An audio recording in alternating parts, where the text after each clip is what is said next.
हम हर वक्त कहते हैं कि हुकूमत का कसूर है, हुकूमत का कसूर है। हुकूमत का क्या कसूर है? कसूरवार तो हम खुद हैं।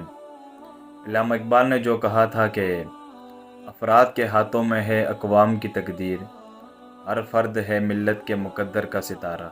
और हमारी पाकिस्तानी कौम का सबसे बड़ा मसला ये है कि हम पर कोई भी मुसीबत आती है या मुश्किलात आती है तो हम बाहर नहीं निकलते। कभी हम एक जमात का नारा मारते हैं, कभी दूसरी जमात का नारा मारते हैं और कभी तीसरी जमात का नारा मारते हैं। देखेंगे जब हम इन जमातों को छोड़कर एक कौम बनेंगे, एक प्लेटफार्म पर इकट्ठा होंगे तो हम में इंशाल्लाह तब्दीली आएगी।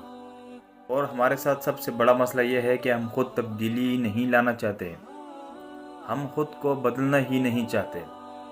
और एक बात याद रखेंगे, खुदा ने आज तक उस कौम की हालत नहीं बदली जो कौम अपनी हालत खुद ना बदलना चाहे।